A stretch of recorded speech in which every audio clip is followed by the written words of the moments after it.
as much as possible. So good afternoon and welcome to the meeting of the Energy and Environment Committee of the City Council. I'm Nuri Martinez, your newly appointed chair of this committee. And joined with me this afternoon, is Mr. O'Farrell, Mr. Blumenfield, who's our vice chair, Mr. Cedillo, nice to see you. Happy to see you. And I would like to also recognize the personnel of this committee and thank you in advance for all your help in preparing us for this meeting. I really do appreciate that. We have our committee clerk, Maria Espinosa, who was my committee clerk at my previous committee. Nice to see you. And our CLA staff member is also Rafael Prieto. Thank you very much for being here. And our city attorney, Laura Cardigan. Is that how you pronounce your name? Cardigan. Yeah. Thank you very much. So let's begin today's discussion. Mr. Prieto, can you please read the first item on our agenda? Certainly, Madam Chair. Item number 1 relates to communication from the mayor relative to the appointment of Mr. Marcos Trinidad to the Community Forest Advisory Committee. Madam Chair, the appointee is not available today. However, if you'd like to consider that matter on consent, we could do that as well. Yeah, we can do that. So if there, without objection, that would be the order. We'll take item 1 on consent. There is a speaker card on item 1. Very well. We do have a speaker card on item 1. Ms. Ramirez, are you here? I think I saw you in the back. Yes, ma'am. You have 1 minute on item 1, and we just approved this matter on consent. Thank you. I don't think we can approve it till we hear. Item number 1. Oh, you're 1. right. Ladies and gentlemen, first, Yes. the first question that you should be asking is Mr. Marcos Trinidad a legal law-abiding citizen, or is he a wetback or gangbanger? Does he have gang ties? And we don't want arson in the forest community by the homies if he is indeed gang-related. Furthermore, does he have sufficient knowledge and experience with forestry? These are first questions that should be asked. These are truthful questions, and they should be asked. And whether you like it or not, we suffer the consequences. Remember, what you have done here is already happening out there. Look outside the window. Look at the distressed city. Look at the Los Angeles. It is truly a distressful event. The homelessness and the energy problems and the water problems, we have a problem. And if you don't choose the right people who have integrity, ethics, and are legal law-abiding like military, you're going to have a disaster in this city. And you're going to go bankrupt in this city if we don't take action now. Thank you. God bless Donald Trump. Thank you, Ms. Ramirez. Thank you, These are item 3? Oh, they initially said item 1. So Ms. Bologna and Fowler, this is for item 3. Okay, you had filled it out for item 1. Okay, so then we don't have no more public comment cards on this item. Like I previously mentioned, I'd like to approve this item on consent. Are there any objections? No objections. Okay, that will be the order. Mr. Prieto, can we now move on to the next item? Certainly, Madam Chair. Item number 2 relates to a motion, Blumenfield, Englander, Harris, Dawson, relative to request for the Department of Water and Power to report on the Aliso Canyon Reliability Winter Action Plan and related matters. And Madam Chair, this matter is very similar to item number 3. Right. Would you like to consider them jointly? Why don't we do that? So why don't we combine items 2 and 3? Item 2 was a motion co-authored by Mr. Blumenfield, and I introduced item 3. So why don't we do that? Okay. We also have 2 speaker cards on this item, so why don't I take up public comment now? Deirdre Bologna and Jane Fowler, are you both here? Okay. You want to come up to the front? Can the next speaker, you can join her? Who wants to go first? No, you can come. It's okay. Thank you. You each have 1 minute. This is item number 3. Okay. Let's see. Everyone's here on the committee. Mitch Englander going to be here? Mr. Englander is not on this committee. Oh, okay. I had him down. All right. But I do want to mention before you start, can we start her time again, Clerk? Is that we have now been joined by Mr. Koretz. Welcome, sir. The entire committee is here now. Okay. All right. Thank you very much. All right. My name's Deirdre Bologna. I'm a resident of Porter Ranch. I live right under Aliso Canyon. In 2014, before this gas blowout, Aliso Canyon was rated the 3rd largest industrial polluter in the United States. We had no idea that this was in our backyard. And on my block alone, I have I've come across rare eye disease, rare kidney disease, rare autoimmune diseases. This facility, when it's open, releases toxic chemicals into the air we all breathe in my community. And we have not needed to use this facility at all, even during the highest heat wave in 10 years. They haven't had to pull anything. We use a pipeline, just like most of the other states do, Nevada, Arizona. We don't need to store it. We pull what we need, which is more efficient, and it's better cost. It'll save us all money because we don't have to pay for Aliso Canyon to fix all the stuff that's leaking because it's too much. It's ancient and old. Thank you. Are you Ms. Thank you. I am. Fowler? Yes. Okay, go ahead. Okay. My name is Jane Fowler. I live in Granada Hills, and I know you can't prove anything, so I'm just going to give you my... I'm sorry. Madam Clerk, can you please start her time? Sorry. The clock wasn't running. Go ahead. My experience is in 2015 in the summer, I went away for 2 months, and I started to feel really good, this is, menopause. I thought it was over with. So I came back, I was excited to, be home, and then all of a sudden I didn't feel well again. So August, September, October, I guess they, informed us of this big blowout. And then we were relocated for 7 months. I was out of the home, and it took a while, but I started to feel better again. I'm feeling better and better, and I literally I had gone to New York. So I arrived at JFK, and I had a flat stomach again, feeling strong, and literally in 8 hours, my stomach blew up to, kind of looked like I was pregnant. I have, hair loss, headaches, nausea, vomiting. Oh my gosh. My dog died. Yeah. My cats are affected. It's many of us. It's not just me. I appreciate you being here. Thank you very much. Thank you so much for listening to us. Thank you. Thank you very much. Thank you very much. Thank you. That concludes public comment for this item. So we will close public comment for Certainly. items 2 and 3. And colleagues, we also have a presentation by DWP staff. If they can please come forward. I think we have Ken Silver. Are you here? And Mark Sedlacek. Is that how you pronounce your last name? Sedlacek? Welcome both. I think we're all anxious to find out the million-dollar question, which is concerning our reliability of power to supply power this winter to our residents. So I'm going to allow you to give your presentation. I think we have a PowerPoint presentation before us. I don't know if anybody wanted, do we need lights? Would it improve the presentation? Maybe we can hit the lights. Maybe it just helps.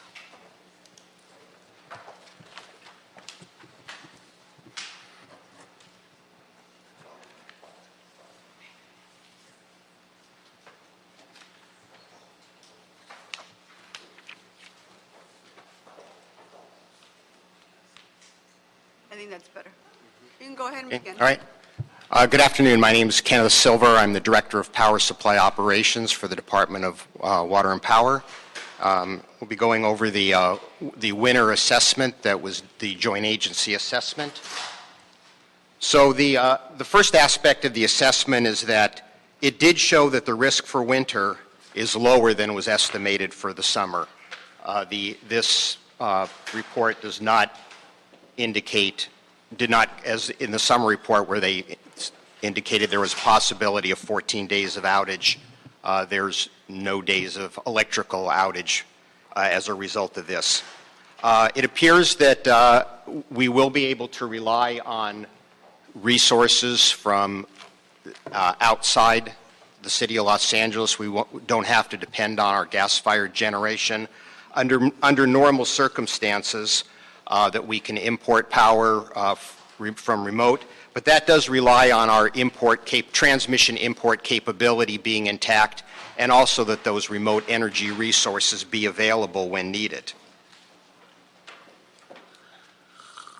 So the winter report was a joint agency report, the CPUC, the CEC, the California Independent System Operator, and DWP. And the focus was for the winter 2016-2017. There were 3 reports released.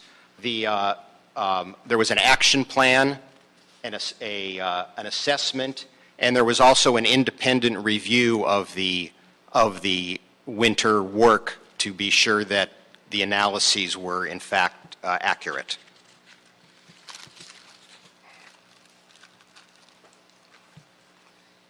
So some of the findings from the winter report, first of all, was that the demand shifts from summer to winter. In the summer, electric generation accounts for about 60% of the natural gas usage, whereas in the winter, it's 60% is used by core customers being residential and small business. The other thing that's noted in there is under the gas curtailment plan, core customers have priority, and that electric generators are the first consumers of natural gas that would be cut off in the event there is a gas curtailment. But with the lower electrical demand in the winter, there's more flexibility in our system, and as I mentioned earlier, we can bring in power from other resources to meet our demand. But also noted there's a large asterisk in that statement, and it requires that our transmission system be intact. We have to be able to have the lines in place to bring the power into the city, and also to be able to move that energy around the city and get it to our customers. It also assumes that that there's generation available outside. Some of that generation is gas-fired also, and that those generators also have a gas service available to them. So the gas curtailment of electric generation was found it may be necessary when the gas demand exceeds about 4.5 billion cubic feet per day. And that's assuming that we have 100% import capability available, which is a rare case to occur. A more reasonable is about 85% utilization, which means the gas company could supply about 4.2 billion cubic feet per day. If the gas delivery falls below 4.1 billion cubic feet, it's possible that gas withdrawal from Aliso would be necessary to meet the gas requirements of the consumers in the area.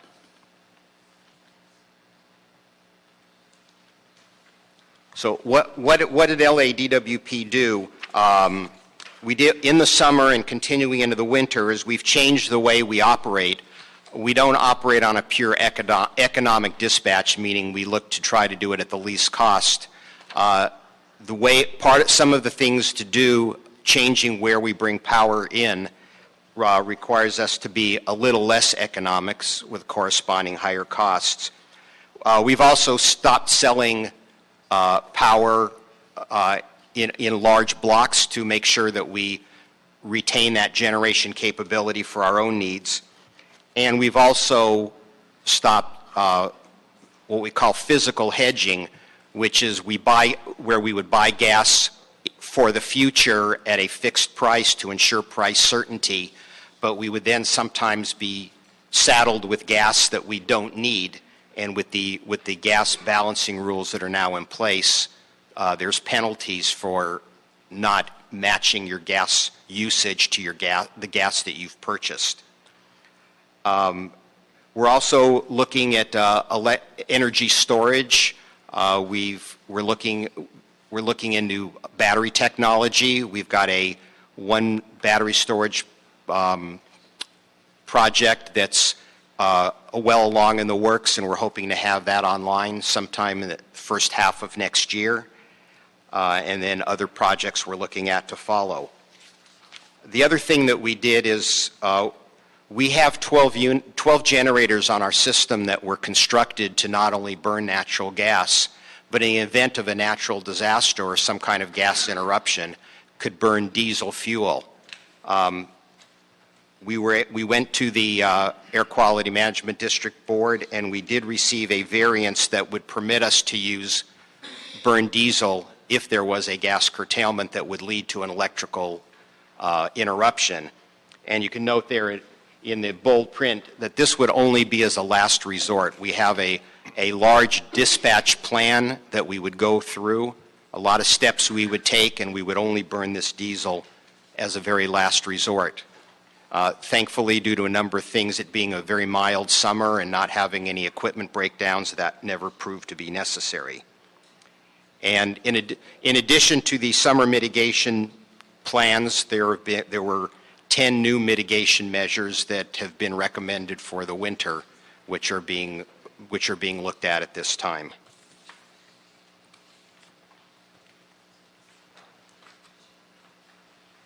Are there any questions for me up to this point? And then I wanted to stop you here since this was a motion co-introduced by Mr. Blumenfield. I wanted to give him an opportunity to ask questions as well as the rest of the committee members, specifically on the update on the winter reliability action plan. So, Mr. Blumenfield, would you like to go first? Well, thank you. Do you want the lights on?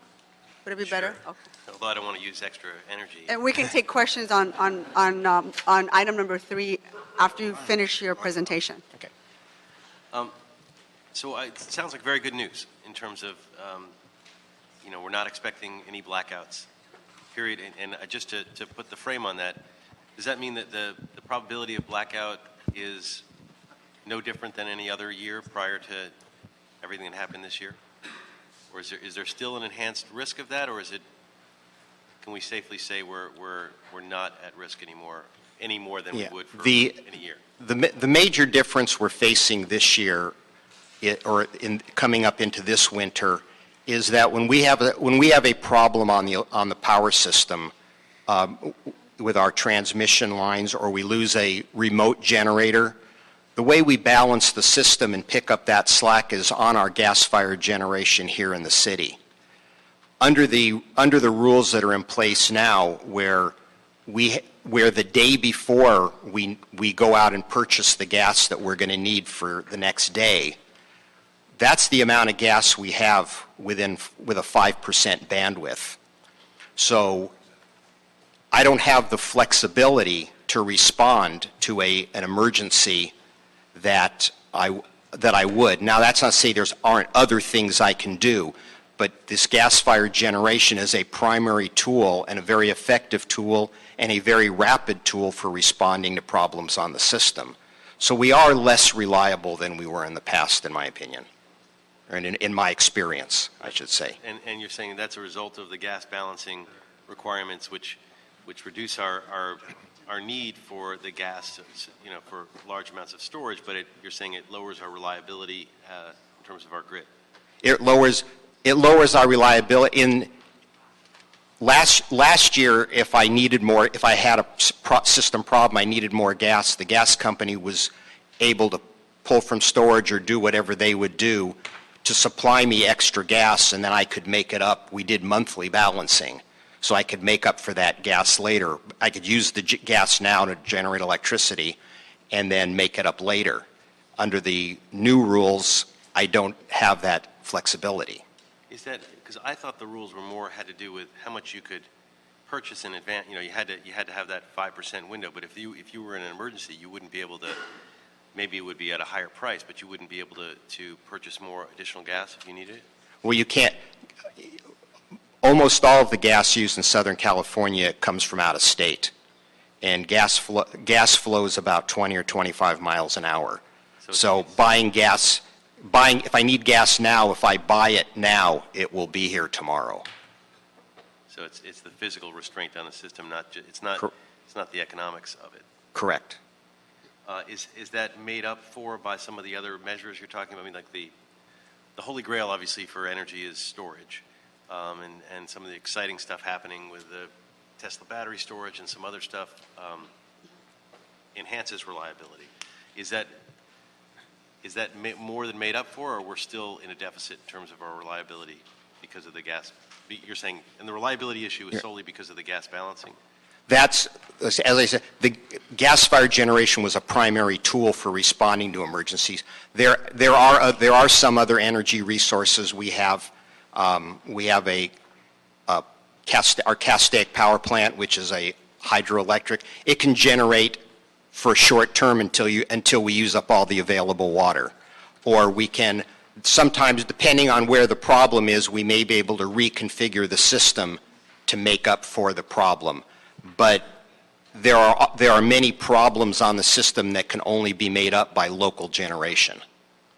And even storage is only going to help us if it's in the right place. You know, if a large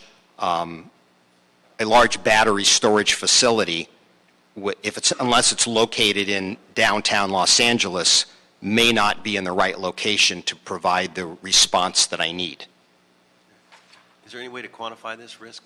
I mean, it's not the risk that you're not saying 14 blackouts like the summer fears, saying that that's kind of off the table, but that there's still an enhanced risk compared to previous years. And it's kind of subjective. How do I quantify that? Yeah.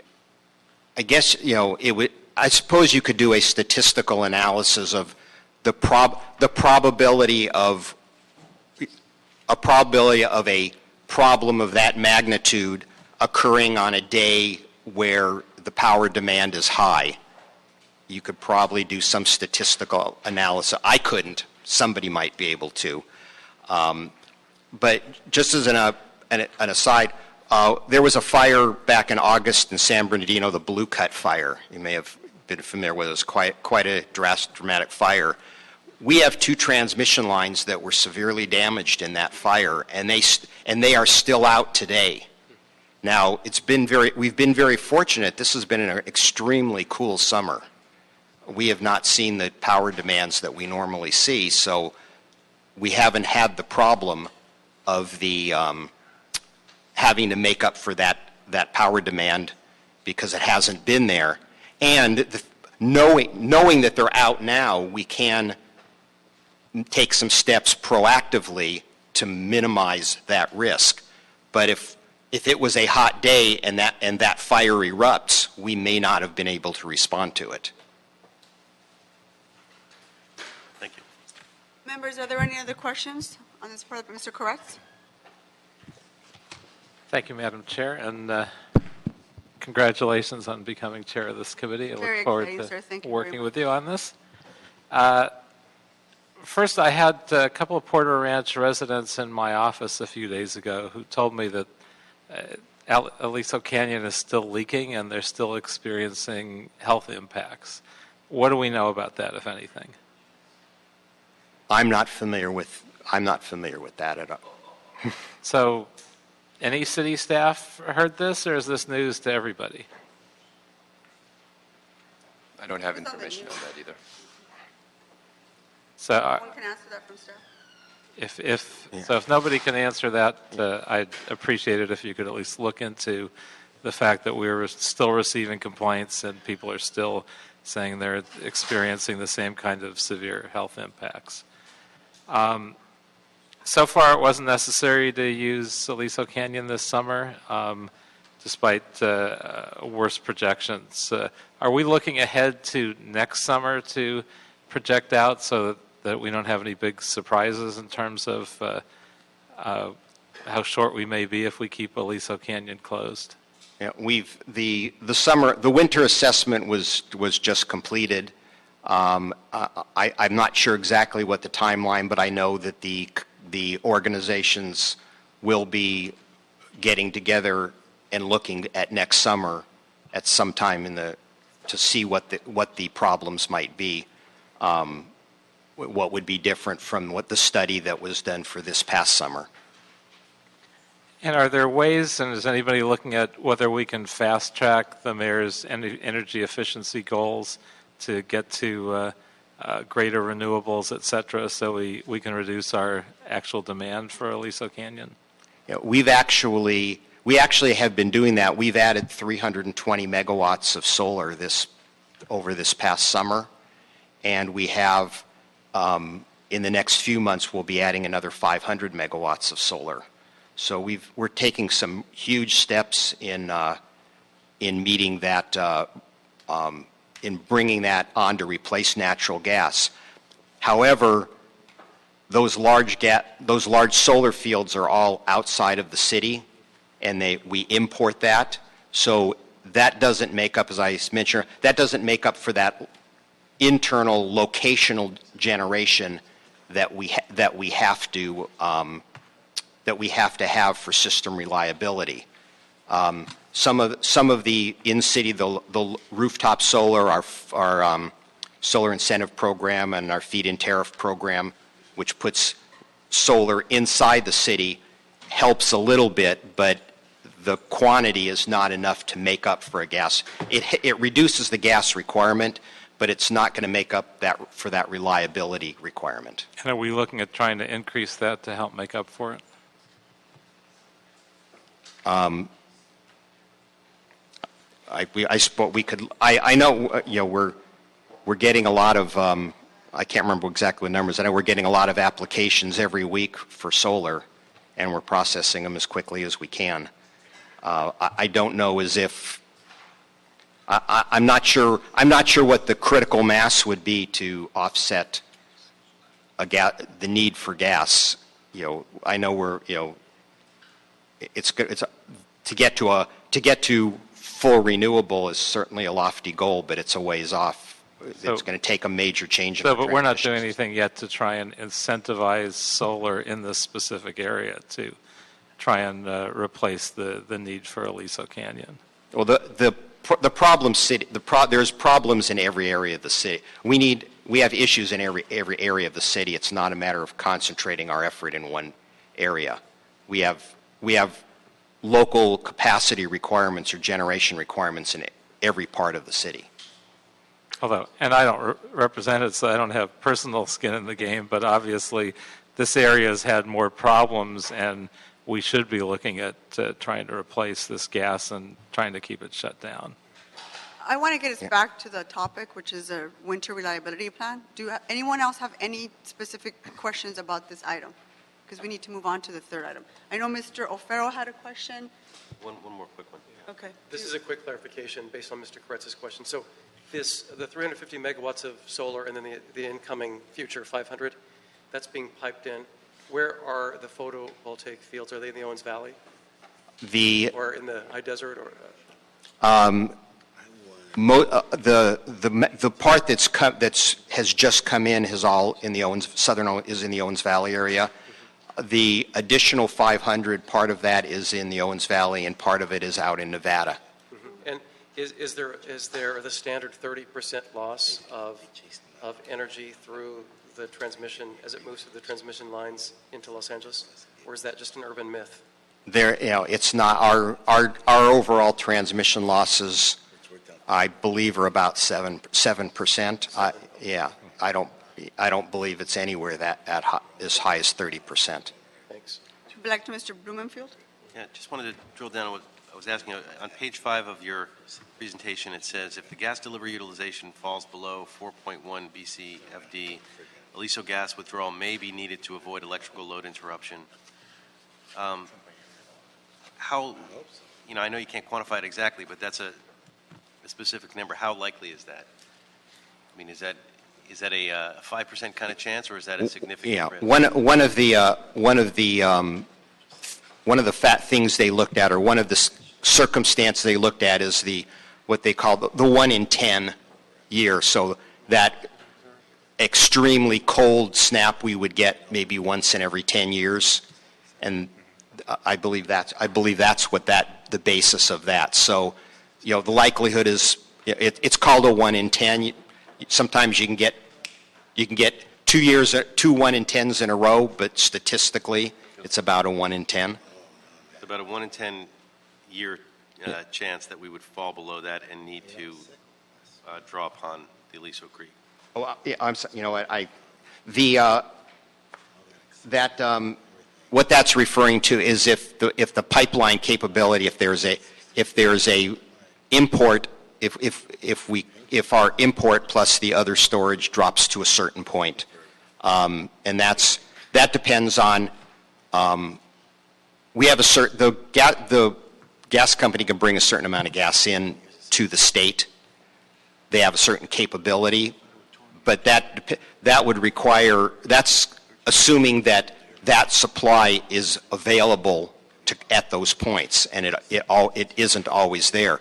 We've seen circumstances where it's cold in the Midwest or the East, and the same gas fields that supply us ship gas to other parts of the country, and sometimes the gas supply moves away from us. So if they can't fully utilize their imports plus their other local storage, then they would have to rely on Aliso to make up the gap. Thank you. That concludes questions on this item. Do you want to continue with your presentation? Mr. Slotchek will be Okay, can we going get the from lights, here. please? My name is Mark Slotchek in Environmental Affairs. I'll provide an overview to what Ken Silver mentioned about the variance that DWP applied for last June. So it was really looked upon as a last resort that we needed to be able to use diesel, primarily for making sure there was any natural gas service interruptions. So on June 15th, the hearing board approved the variance for 90 days based on compelling public health and safety issues or concerns. And what they looked at is that overall, these 12 units would provide enough power for 1,500 megawatts of people versus running all the backup generators and all the issues associated with power outages, elevators not working, and that when we looked at the data, if they ran their 2,700 units owned by independent parties, hospitals, everyone else, there would be greater emissions. So when they balanced all of that, it was a hard decision, but they said this makes more sense to grant a variance for this time period. So that was after a 4-day hearing at Diamond Bar. So what were we actually allowed to do? Mr. Silver mentioned it again too. These 12 units at the 3 facilities were permitted or have been permitted to run diesel from when they were constructed. Some of them were constructed back in the mid-90s. So with that, those 12 units would provide about 500 megawatts at each station, a little over 2 million people. What we had at the time from the summer assessment is that there could be up to 14 days of curtailments that would cause power outages. So the hearing board said, okay, during that time period, we would give you up to 14 days to run those units up to 24 hours per day on diesel if needed because of Aliso Canyon. That didn't occur. What we need to do, though, even before that, is to recommission all the units. Those units haven't been run to the full capability for years. We need to make sure they were reliable before they would even be available for any kind of emergency. That was completed during the 90 days, and we actually had to do some ongoing testing, too. One of the things the hearing board required, there was 55 conditions, and we posted weekly everything that we were doing on our webpage under summer reliability. So the information was available to the public to see what was occurring as part of the project.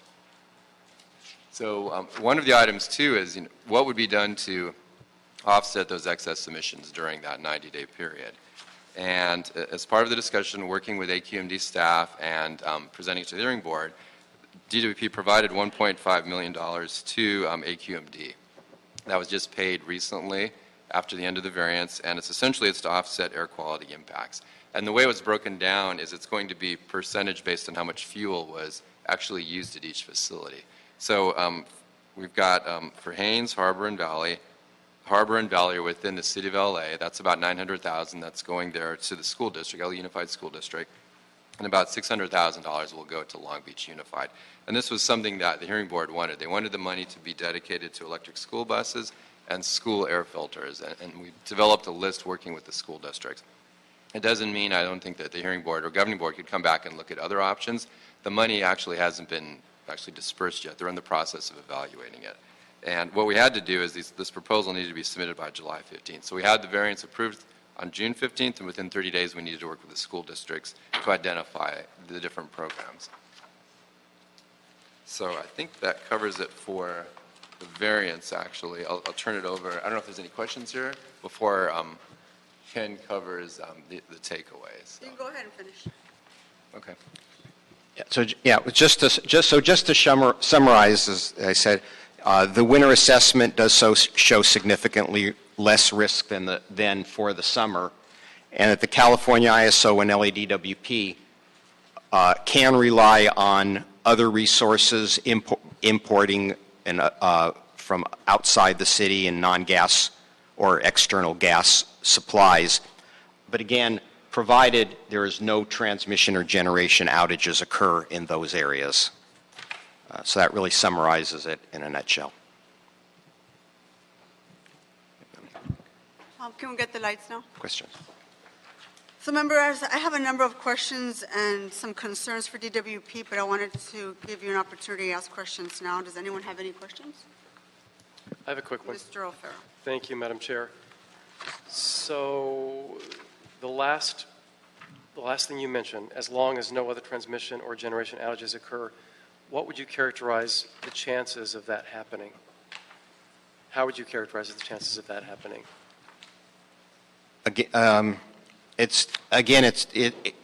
You could do a statistical analysis.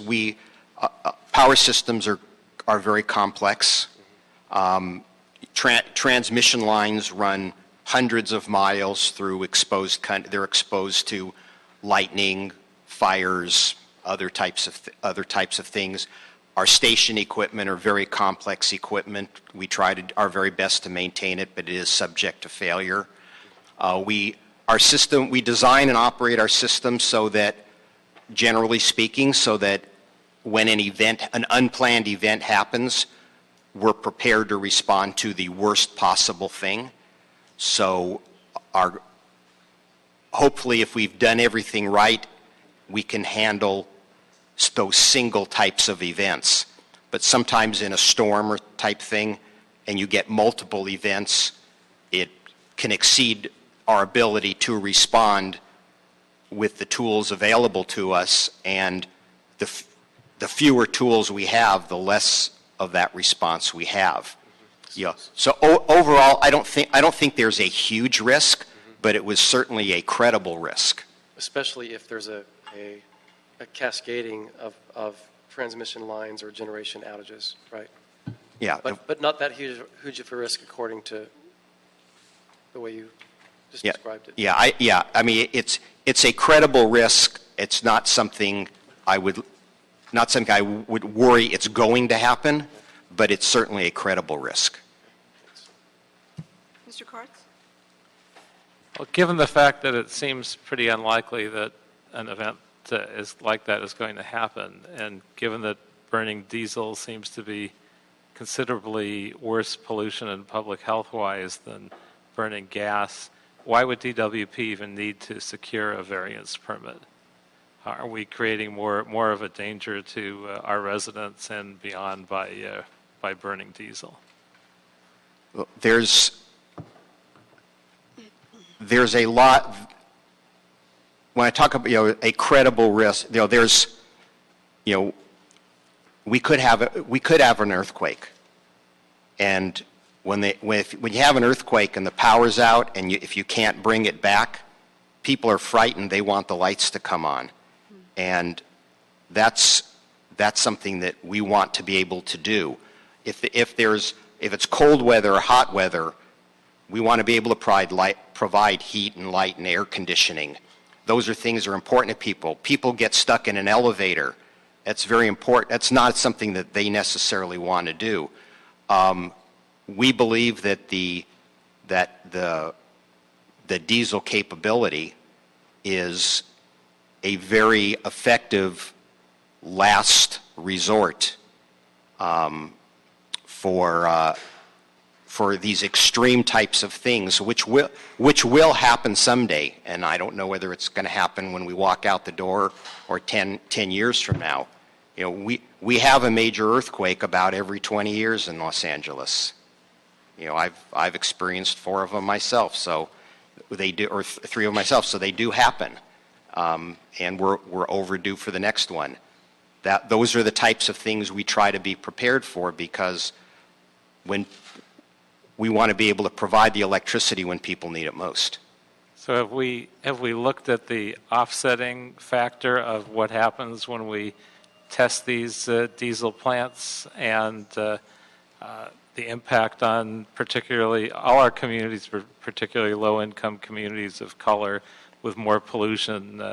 Have we looked at that impact and decided proactively that the unlikely chance of a disaster is more important than the guaranteed impact of running those diesel plants. Do you want to address that? I can cover the first part in terms of the testing component, and actually the recommissioning that occurred during the short variance, which is a much more compressed amount of work that was done. But moving forward and in the short variance, we worked with AQMD staff and conducted modeling, pretty rigorous modeling, to determine would we exceed any standards, both federal and state. And based on the data that came back, based on the stacks, locations, the height, everything that was set up for the plants, and the relatively cleaner use of that fuel compared to running in a truck, that we didn't exceed any standards. So that was the concern that the hearing board brought up too. And they felt when they balanced both of the issues that this was the better choice to go with. And do you have a plan to keep residents informed of the testing? We have done it under the other variants, and we will continue doing that. Any other questions? Mr. So I just want to clarify. So SoCal Gas provides natural gas to commercial and residential customers, correct? Can you discuss what the connection between Aliso Canyon's facility, the gas, Southern California Gas, and DWP is? What's the connection? And why are we involved in the development of the winter reliability plan? The DWP does not buy gas from the gas company. We buy gas from the gas suppliers, right, from the gas fields, the operators of the gas fields. The gas company is our transport. It transports that gas for us through their pipelines. It's like a trucking service. They're just a transport service for us. The gas company has core customers and non-core customers. The core customers, which is their residential and the small business, they actually get their gas from the gas company. The non-core customers, which are the electric generators, refineries, and other large users of gas, do the same as DWP does. They buy their gas from the suppliers and just utilize the gas company as a transporting agent. So just to be clear, once again, in light of what's going on with the discussions of Aliso Canyon, is the department worried about not being able to provide customers with electricity this winter? Again, the winter assessment indicated that we could operate the city. We could meet the needs of the city of Los Angeles with virtually no gas, as long as we don't have problems on our transmission system or with external supply. With that being said, we should be fine. Yeah, if our transmission system, if we have no unplanned outages on our transmission system, and there's supplies available externally, then we should not have a problem. So let's talk about this past summer. Did the department have any concerns with their ability to provide power to their customers? Yeah, the summer assessment indicated that there would be up to 14 days of gas curtailments sufficient enough to impact the electrical supply. Now, I think has been indicated that assessment turned out to be overly conservative, and coupled with an extremely mild summer, we never saw the gas curtailments that were possibly anticipated, and we didn't have any of those unplanned events, as well as a mild summer. We didn't have any of those unplanned events on our high demand days, on the few high demand days that we did have. So that's why you asked AQMD for the variance. We asked for the variance based on the anticipated likelihood that there would be a problem. So what's the current status of the variance now? When was the exact date that it expired? September 13th? September 13th.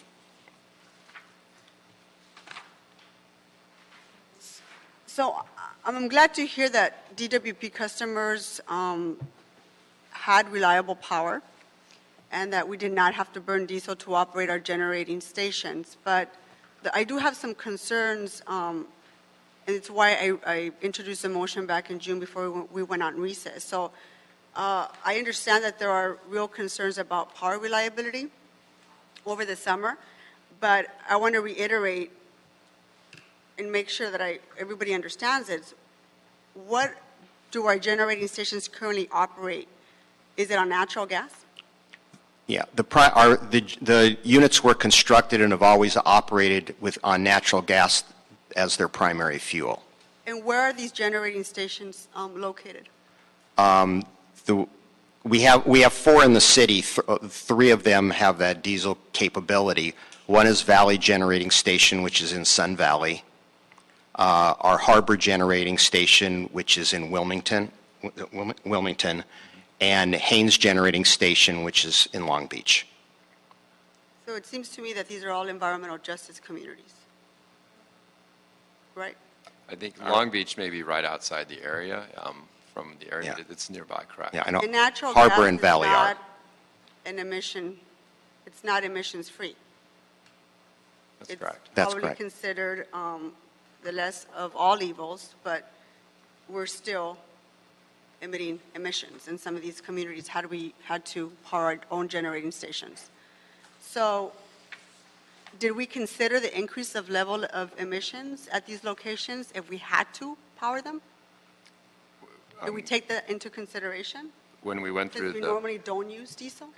when we went through the permitting process for both, yeah. Actually, when we did the permitting for these select units, the decision was to, of course, use natural gas as the primary fuel, and we did all the analysis under that, air quality modeling, working with AQMD, and then diesel was looked at as an emergency backup fuel only, just for those purposes that Ken mentioned of why we need it. And we did the modeling related to doing it for especially for the short variants, for running under a condition where it's worst case 24 hours, and in normal situations, just readiness testing, 1 hour at a time. And based on that results, again, is that we came below the thresholds that would be of concern from AQMD. So when you went to AQMD to request a variance, did you guys consider the potential increase of emissions in these communities? Yes, we did. And that was one of the reasons as working with them is to develop that community mitigation fund. So did you volunteer any mitigations or any types of mitigation measures to address some of these problems in these 3 EJ communities? We did. There was a number of items that were discussed during the initial stages, and ultimately what the hearing board looked at, again, doesn't mean it couldn't be changed at a future date, was they wanted a focus on electric school buses and school air filters for the school. But it's my understanding that it was AQMD who imposed the $1.5 million. They came up with what the money should be spent on as a way to mitigate some of the emission problems in these 3 EJ communities. Well, DWP actually offered. I mean, it was a discussion where there was some initial discussions on the dollar amount, and ultimately, during the last day of the variance, DWP went back and worked with staff and said this would be a reasonable number for those communities. So is there an environmental review when you go before AQMD and when you're requesting these types of variances? Is there a process by which there is an environmental review and you take into consideration some of the increase in emissions in these areas? Yes, there was. The AQMD did look at it, and again, specifically what they're looking at is any concerns about exceedance of standards. That's their focus. And they were worried about, with those increased fuel usage, what does it mean for the community? That's what they evaluated. And they wouldn't have granted the variance if those standards wouldn't have been met. So what would be the formal environmental CEQA review that you would have to present in order for you to be granted this variance? From a variance, there isn't a CEQA review that I understand. I mean, AQMD could answer that the best, but my understanding Are they that here? would be. I don't think anyone from AQMD is here. Okay. But from my experience... So we're not exempt from any of the environmental reviews? That's correct. We're not exempt.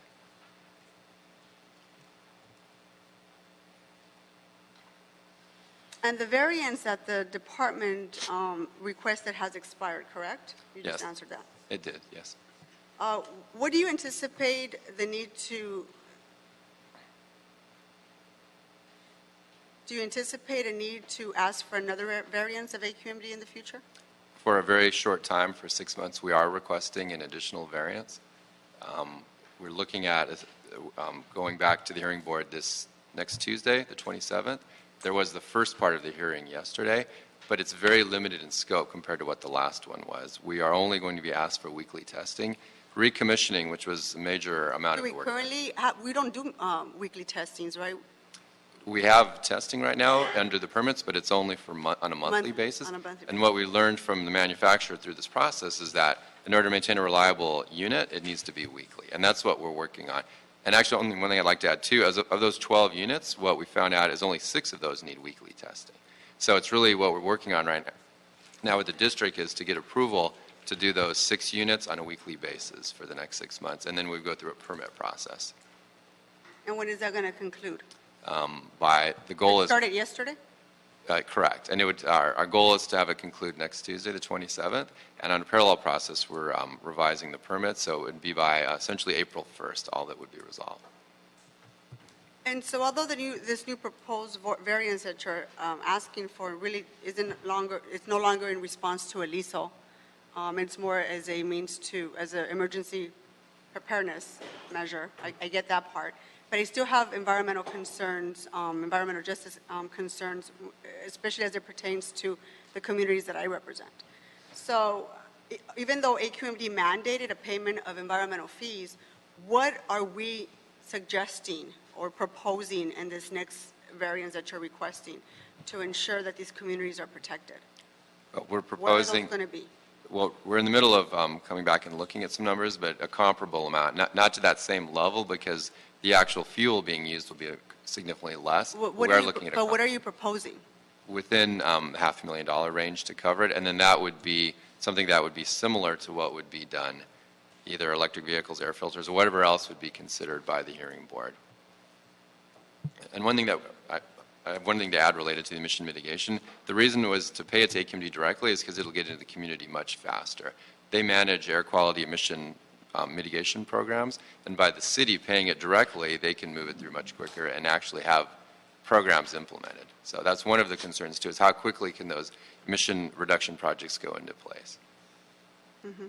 So my frustration is, and members, what I would like us to focus in this committee as well is to bring up these issues, is to bring up the environmental justice piece to the types of variances that you're asking for, because I represent communities who have bear the burden of the intense land uses and operations in some of the poorest neighborhoods in Los Angeles. I don't think it's fair that while we, light up the generation stations in Sun Valley, and we have to deal with the emissions, and other parts of the city, people get to surf the web and get to sit around and drink their iced lattes. There's people in the city that pay the price for that. And we have for many, many, many years. So the reason I'm very excited about serving on this committee is because I want to make sure that these kinds of mitigation opportunities are being sought by the department, and that we are being very clear in terms of what we need in return to make right by these neighborhoods, because I just don't think it's fair. And so I know AQMD is not here, but I actually wanted to thank them in setting forth these mitigation funds for these communities.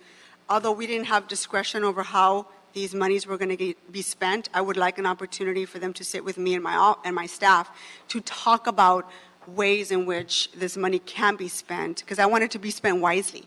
I don't know if the district is turning over money to the district and saying, here, use it towards, cleaner buses is going to be enough for the communities of Sun Valley and Wilmington. I don't know. So instead of just saying, here's $500,000, make sure you go take care of these neighborhoods, I want to make sure we're involving people and that money is being used correctly.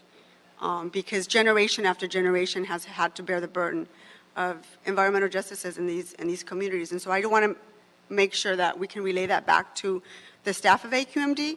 And my thanks for making sure that this mitigation fund was set in place. I think we need to do more of that as a department and make sure we're looking out for our residents ourselves. Anybody want to add anything to that? No? I have a question, Madam Sure. Chair. So since we know that diesel exhaust emits particulate matters that are very dangerous, full of carcinogens, Whenever we do have to fire up a diesel generating plant in an emergency situation, approximately what percentage of particulate matter is captured or is held through a filtration system? Do we know that? Do we have that information? I don't have specifically that number compared to what it would be, but in terms of a typical backup generator, we're, especially even one that's like 15 or 20 years old, our units are about 10 times cleaner for particulate matter. And that has mainly to do, with the advanced gas technology and the turbines on that. Unfortunately, with diesel, there really isn't, especially on a turbine, some technology you can put on it to control it, like a particulate filter. But still, the way it's much more efficient, the emissions on a per unit of energy are an order of magnitude better. I think it'd be very helpful to get as much information about the level of particulate matter that could be filtered out before it is released into the general atmosphere or environment. Okay. It'd just be knowledge is power, and to the degree possible, I think that would be very helpful. I mean, we live near freeways. I've got Councilmember Cedillo and I have the central service yard, and that emits diesel, and we've worked very diligently on getting better filtration systems because it belches the exhaust into the air in Cypress Park and Elysian Valley, and diesel is just a very, very dangerous fuel for this, the city of LA and everyone else who has to breathe the exhaust. So just the information would be very helpful. Okay. Thank you. Are there any other questions, members? Please, seeing none, well, thank you very much for the discussion. I know Mr. Wright is here in the audience. I didn't mean to ignore you at the beginning of the meeting. Welcome. Is there anything you'd like to add or say? Just wave. And congratulations on your new position. Mr. Prieto and Mrs. Espinoza, I want to keep these both items in committee so that we can allow for more follow-up and additional discussion in the future. So we can do that. In particular, I like for the department to revisit the current variants that they're requesting and provide a report back on what they will be proposing to AQMD in terms of mitigations or other measures to address the fact that these local communities around our generating stations will not only be protected, but will be respected as well, which is very important to me. So if we can do that as well. And in fact, why don't we just, I'm actually making a suggestion that we make this a standalone motion. Certainly can. If you can help me prepare and introduce to be introduced on Friday, hopefully you can capture all the information that I'm requesting as well. Okay? Happy to help you with that. Any objections to that? No. Seeing none? All right, members, it's good. Moving right along. So I'm going to call public comment. First speaker is Ms. Antonia Ramirez. Are you still here, ma'am?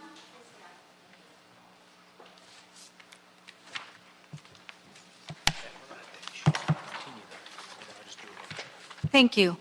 Ladies and gentlemen, we have a chronic drought problem for about 4 years. And how long will it continue? No one is talking, nor do we know when it will come to an end. If we keep our borders open and bring in an influx of refugees, common sense will dictate that we can't sustain all these 22 million illegal wetbacks and gangbangers and refugees.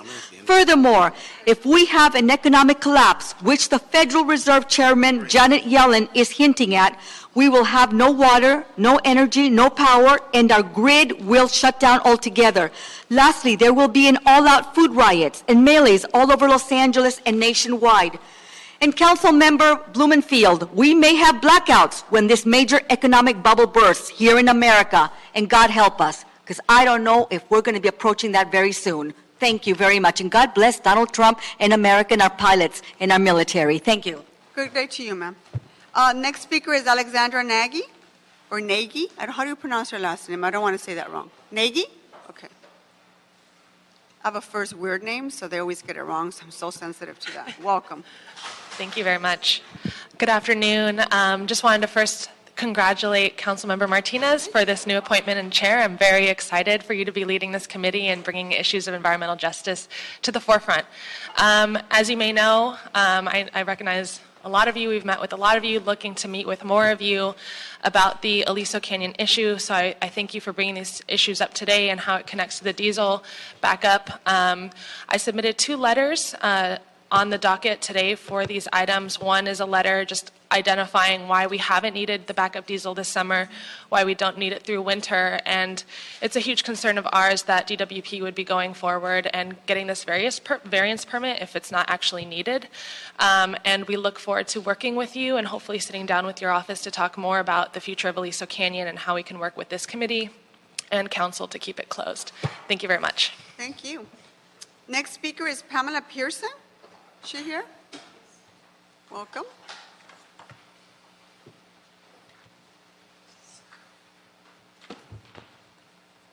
I need to clarify some matters with the council members. This is regarding somebody trying to... Can you speak into the mic because I can't hear you?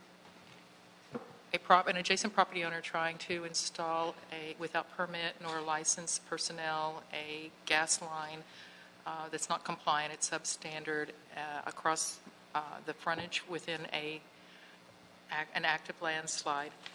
This is the contract with the City of Los Angeles from 1923 granting a perpetual easement. This is the document from the City Attorney's Office clarifying that we still retain our title rights to the property to use at our discretion. It cannot be transferred to another adjacent property owner. This is a description by the Bureau of Engineering. This is what occurred when they tried to widen Mulholland. This is why they said in 1973, the engineers said there can be no construction in this active landslide. And until recently, this has been the status. This is the adjacent property owner's rights to an easement area in front, pertinent to his own property only. Thank you. Okay. What council district do you live in, by the way? I'm in Mr. Koretz's council. This is a neighbor who has multiple citations from multiple other constituents in the area for a vast variety of problems, from operating a party house with hundreds of people coming across our properties, cutting my phone lines, cutting my cable lines last year. Okay, ma'am. Building I can't give you any additional time, but I'd like, if you want to leave that information with the clerk. Actually, their office has been aware of this. Has been going on since longer than Aliso Canyon, when their original 3-inch line ruptured, and we've had a gas leak for all this time. Okay. Thank you, ma'am. Thank you. If we can just hand over the information to the clerk. Appreciate it. Thank you. Peppa Pig, also known as Mr. Spindler. Got your pig with you? Nope. Okay. So, this is very good. It's been a long time since this committee's held a real meeting. It's been in suspended animation ever since Felipe and his bullshit. But now, you're right. They put the generators in. They got a $1.5 million. And this is environmental justice you're bringing up. Because the prior chair, you can give a shit about that. The other committee members wouldn't say anything about that. You're bringing it to the topic. They don't like it. And one thing you pointed out, we don't buy gas from the gas company. We buy it from another SOB who uses their transmission lines. And you're going to find out later where we have our own gas. Paul Koretz knows all about this shit. It's a scandal. The DWP owns its own gas fields out of state, and that fucking shit needs to be shut down. So you'll find out about it. Thank you for that. That concludes public comment, members. Did you want to add something? No, simply that this completes your agenda, Madam Chair. Yes, thank you very much. So, any other questions, members? Well, thank you very much for all showing up. I appreciate members of the audience, and our meeting is adjourned.